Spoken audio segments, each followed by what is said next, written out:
पीयूष पारे हमारे साथ इस वक्त लाइव जुड़ गए और उनके साथ मौजूद है जीतू पटवारी, जिन पर पार्टी ने एक बार फिर से भरोसा जताया है। राव से उन्हें प्रत्याशी बनाया गया है। Over to you Piyush. जी देखिए, बिल्कुल इस वक्त हमारे साथ में राव विधानसभा के प्रत्याशी और चौथी बार कांग्रेस ने यहां पर उन पर भरोसा जताया है। पूर्व मंत्री रह चुके हैं और एक बड़ा चेहरा है मध्य प्रदेश कांग्रेस का। और सीधी बातचीत करेंगे जीतू पटवारी जी। पटवारी जी, टिकटों का ऐलान हो गया 144 और चौथी बार आप मैदान में हैं राव से। क्या कुछ दावे, क्या कुछ वादे हैं? नहीं, कोई दावा नहीं है, कोई वादा नहीं है जी। व्यक्तिगत मैं 20 साल से यहाँ परिवार का हिस्सा हूँ और मैं मानता हूँ कि मैं कैसा हूँ ये मेरे परिवार के लोग जानते हैं। अगर मैंने अपना धर्म सही निभाया है तो आशीर्वाद पूरा है, और अगर मेरे में कमी है तो उसका भी रिजल्ट में असर आएगा।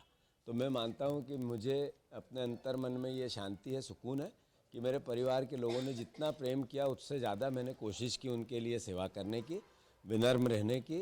एक जो पॉलिटिशियन जो नेगेटिव थॉट प्रोसेस से लोग उसको जानते हैं उससे बचने की।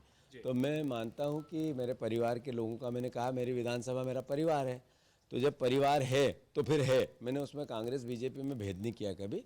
तो मैं मानता हूँ कि मतलब बहुत अद्भुत, अकल्पनीय और बहुत ऐसा एहसास हो रहा है कि मतलब बेटे को बहुत प्यार कर रहे हैं लोग। काफी मंथन के बाद ये सूची जारी हुई है। आपने तमाम सर्वे भी किए, राहुल गांधी जी ने किया, कमलनाथ जी ने किया, कांग्रेस ने अलग से सर्वे कराए हैं। मैं मालवा निमाड़ पर आना चाहूंगा। 66 सीटें हैं, किस तरीके के प्रदर्शन की उम्मीद है? 18 में तो साथ मिला था, लेकिन 23 में कितना साथ मिलेगा मालवा निमाड़ की जनता? ये जो 144 सीट आई है ये मैसेज दे गई कि कांग्रेस की 150 से ऊपर सीट आएगी। और जिस तरीके की टिकट आई है, लोगों ने, जिन लोगों को मन से पसंद किया था कि इनको लड़ाना चाहिए, कांग्रेस पार्टी ने उसका ध्यान, जनता के मन का ध्यान रखा। तो जनता के मन के अनुसार सूची है, जनता के मन के अनुसार सरकार बनेगी। चलिए, राव के अलावा अगर हम लोग बात करें तो मालवा निमाड़ में क्या कुछ होने वाला है? क्योंकि इसे सत्ता का गढ़ कहा जाता है, यहीं से सत्ता का रास्ता तय होता है। मैं बोल चुका हूँ, बार बार बोल चुका हूँ कि ये जो सार्वजनिक जीवन 20 साल बहुत बड़ा अवधि होती है एक दल के लिए, एक सरकार के लिए, एक मुख्यमंत्री के लिए।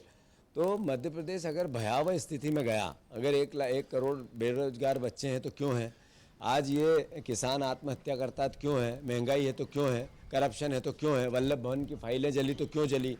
आखिर क्या लॉजिक है कि बीजेपी 20 साल के मुख्यमंत्री को अपना चेहरा नहीं बनाना चाहती? क्या लॉजिक है कि 3-3 केंद्रीय मंत्री, 7-7 सांसदों को उतारना पड़ा?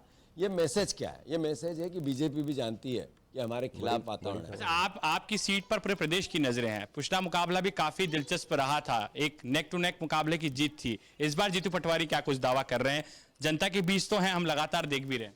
मैं दावा तो कभी मैंने पहले भी नहीं किया, अब भी नहीं करता हूँ।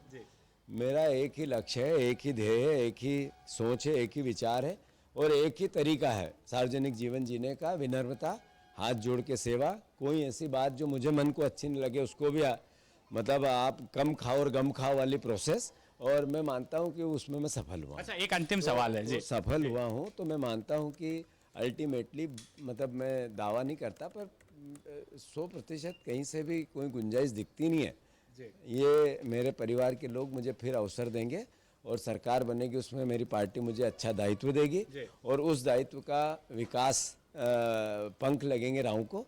विकास के मैं मानता हूं कि मैं अभी कहता हूं कि राव बुधनी से ज्यादा विकसित है, तो बीजेपी के लोग प्रतिकार नहीं कर पाते हैं। चलिए, तो जनता तय करेगी। नहीं, जनता करेगी, मैं भी बोलता हूं करेगी, तो सुनाओगे तो करेगी ना। अच्छा, 2018 में भी वही चेहरा आपके सामने, मधु वर्मा। इस बार फिर से जो है वो 23 में भी जो है वो मधु वर्मा को मैदान में उतारा है बीजेपी ने।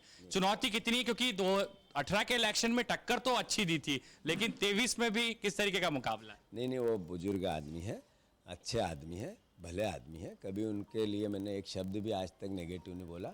मैं उनके लिए हमेशा कहता हूँ मेरे पिता तुल्य है।